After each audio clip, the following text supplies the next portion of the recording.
más cercanos. Hace tiempo que hablamos en el Río de la Plata cada tanto de trombas marinas. Era algo que yo no había escuchado jamás acá. Y nosotros lo pudimos presenciar, los habitantes de la ciudad de Buenos Aires, de la provincia de Buenos Aires, en algunos años, ¿no? Anteriores. La verdad que de eso estamos hablando, de que las cosas cambien de esta manera. Y se habla muy poco, se habla muy poco del trabajo que se hace, del que se va a hacer, del que hay que hacer.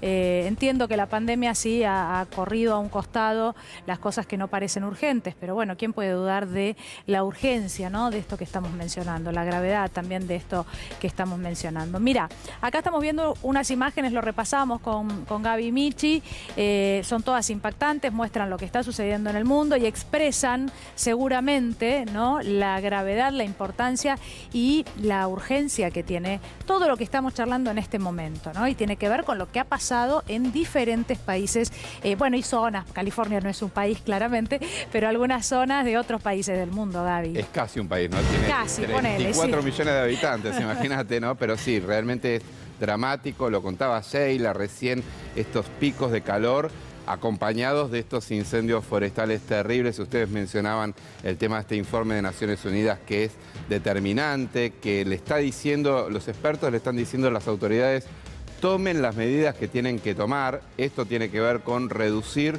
el consumo de lo que son los combustibles fósiles. Esa es la clave de todas estas cuestiones, lo dicen distintas organizaciones ecologistas del mundo. Hace unos días nomás hablaba con el viceministro de Ambiente, Sergio Federovisky, que él es un especialista en todo esto. De hecho, hizo un documental hace unos años que se llama Punto de No Retorno, que es un poco lo que dice el actual informe del IPCC de Naciones Unidas, donde dice, bueno, estamos en una situación ya hoy por hoy dramática, y esto se va a agravar muchísimo más si no tomamos las riendas de esta cuestión.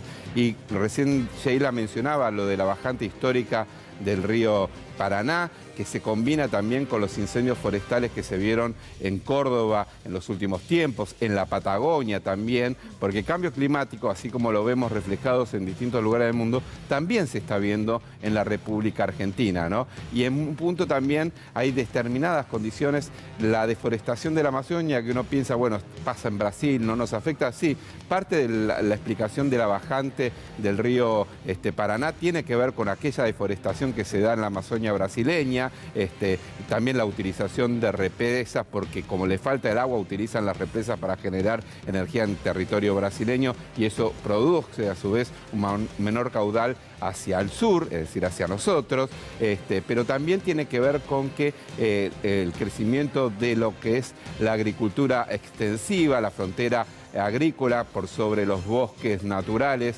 en el norte, sobre todo de la República Argentina, está provocando estas situaciones de cambio climático y de afectación del clima también en nuestro país, y por eso se producen sequías más extensas en el centro del país.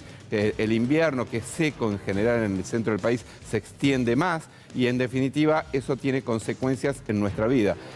Ha pasado en las últimas 2 semanas que tuvieron que declarar la emergencia hídrica, ya no solo por lo que está pasando en el río Paraná, sino también porque falta agua en el Chocón, ¿no? Sí. En Río Negro tuvieron que declarar la emergencia hídrica, y esto también tiene que ver con que al reducirse por los glaciares también, y al haber menor caudal de nieve en las montañas, bueno, eso no deriva después en los ríos como debería derivar, y eso te genera que una central eléctrica importantísima como es la del Chocón no tenga la suficiente capacidad para generar la electricidad que se necesita en toda una región. Es decir, el cambio climático está entre nosotros, nos afecta en la vida cotidiana, y se traduce en estas imágenes que vemos de, por un lado, altas temperaturas en todo el mundo, pero por otro lado, de incendios forestales que provocan, entre otras cuestiones, víctimas fatales, ¿no? Gaby, yo hablaba recién, lo hablábamos con Sheila, y planteaba también la postura de los Estados Unidos, un ítem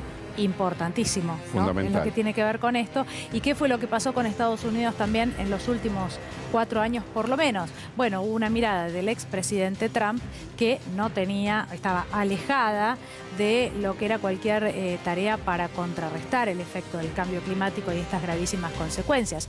Lo que por lo menos durante 4 años paralizó, sino agravó las cosas. ¿Qué dice ahora Biden? Porque también es un protagonista absoluto. Exactamente. Bueno, primero que nada hubo un cambio. Como bien decís vos, en la época de Trump, así como fue un negacionista del tema del COVID-19, fue un negacionista del cambio climático. La Secretaría de Cambio Climático no es que lo propuso al frente de esta secretaría a una persona que negaba que hubiese cambio climático. Claro. Imagínate, ¿no? Entonces, bueno, ¿y qué hizo? Retira a Estados Unidos del Acuerdo de París que había firmado en el año 2015 Barack Obama, y siendo uno de los principales países emisores de gases de efecto invernadero y de gases que obviamente dañan la atmósfera, era fundamental que Estados Unidos se comprometa a cumplir con esos requisitos. Bueno, Trump retira a Estados Unidos de todo esto. ¿Qué hace Joe Biden cuando asume? Una de las primeras medidas que toma en una serie de decretos es volver a Estados Unidos al Acuerdo de París, a esos compromisos que tienen que cumplirse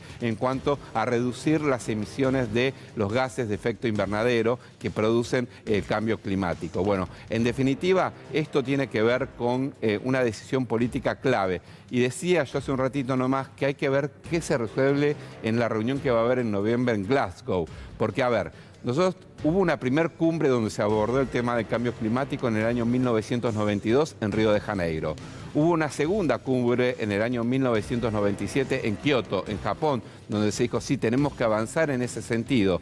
Y después vino el Acuerdo de París en 2015 para que las potencias, en definitiva, lo que hagan es regular el uso de los combustibles fósiles, que son los que provocan la mayor cantidad de gases contaminantes. Bueno, de lo que se comprometieron en París, ahora no pasó nada. Es una declaración casi por la galería, digamos, una declaración política, porque no se han reducido los efectos, los gases de efecto invernadero, y los dos principales contaminantes, países contaminantes del mundo, que son Estados Unidos y China, se niegan o en los hechos demuestran que no quieren avanzar digamos, de la manera acelerada que se necesita para reducir el consumo de combustibles fósiles.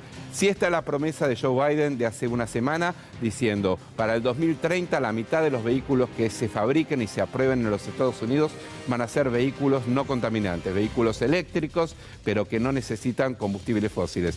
Lo dijo la Unión Europea diciendo que para el 2035 todos los vehículos que se aprueben en la Unión Europea van a ser o eléctricos o de algún tipo de tecnología que no necesite de combustibles fósiles. Bueno, lo que dicen los ecologistas es que no alcanza con eso, hay que hacerlo antes de tiempo. Gracias, Gaby. De nada.